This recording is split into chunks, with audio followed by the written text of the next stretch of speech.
मुंबई ही कोणा एकाची नाही, ही प्रत्येकाची आहे. या शहराचा कारभार पाहणाऱ्या आशियातील सर्वात मोठी महापालिका असलेल्या बीएमसीला अखेर आपल्या 150 वर्षाहून अधिक काळाच्या इतिहासात पहिली महिला आयुक्त मिळाली आहे. या मुंबईचा चेहरा मोहरा बदलण्यासाठी ज्या हातांनी अहोरात्र कष्ट उपसले त्यातील एक महत्त्वाचं नाव म्हणजे अश्विनी भिडे. लोक त्यांना मेट्रो वुमन म्हणतात, काही जण कोस्टल वुमन म्हणतात, पण आता त्यांची ओळख भारताच्या इतिहासात कोरली गेली आहे. मुंबई महानगरपालिकेच्या पहिल्या महिला आयुक्त. इंजिनियर नसतानाही तांत्रिक कामात पुरुषांच्या खांद्याला खांदा लावून काम करणाऱ्या एका संधी अधिकाऱ्याचा हा थक्क करणारा प्रवास आज आपण या व्हिडिओमध्ये पाहणार आहोत. नमस्कार, मी प्राची शिरकर. आपण पाहत आहात प्रहार न्यूज लाईव्ह.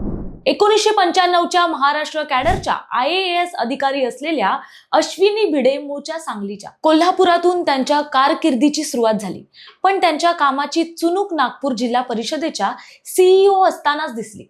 तिथल्या 310 गावांमध्ये त्यांनी 434 धरणं बांधून 7000 हेक्टर जमीन सिंचनाखाली आणली. तेव्हाच प्रशासनाला कळून चुकलं होतं की ही अधिकारी फायलीमध्ये अडकणारी नाही, तर ग्राउंडवर काम करणारी आहे. 2015 मध्ये देवेंद्र फडणवीस मुख्यमंत्री असताना त्यांनी अश्विनी भिडे यांच्यावर मुंबई मेट्रो रेल कॉर्पोरेशनची जबाबदारी सोपवली. तेव्हा मेट्रोचं साधं ऑफिसही नव्हतं.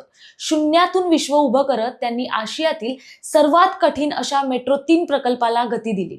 पण हा प्रवास सोपा नव्हता. आरे कारशेड वरून झालेला वाद हा त्यांच्या आयुष्यातील सर्वात मोठा टप्पा ठरला. पर्यावरणवादी आणि राजकीय नेत्यांच्या विरोधाला न जुमानता तांत्रिक दृष्ट्या आरे हीच जागा कशी योग्य आहे हे त्या ठामपणे मांडत राहिल्या. आडनावाप्रमाणेच त्या विरोधाला भिडल्या.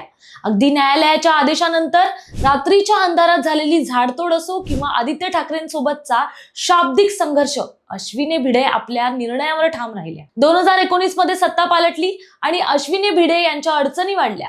उद्धव ठाकरे मुख्यमंत्री झाल्यानंतर त्यांची मेट्रोमधून उचल मागणी करण्यात आली. त्यांना काही काळ दुय्यम पदावर ठेवून अपमानित करण्याचा प्रयत्न झाला. पण म्हणतात ना, हिऱ्याची चमक लपत नाही. 2020 मध्ये कोरोनाचं संकट आलं आणि प्रशासनाला अश्विनी भिडे यांच्या शिस्तीची गरज भासली. त्यांना महापालिकेत अतिरिक्त आयुक्त म्हणून धाडण्यात आलं.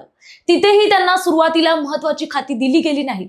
पण जेव्हा कोस्टल रोडची जबाबदारी त्यांच्याकडे आली तेव्हा त्यांनी पुन्हा एकदा सिद्ध केलं की त्या काळाच्या पुढे चालणारे अधिकारी आहेत. कासव गतीने चालणाऱ्या कोस्टल रोडला त्यांनी वेग दिला.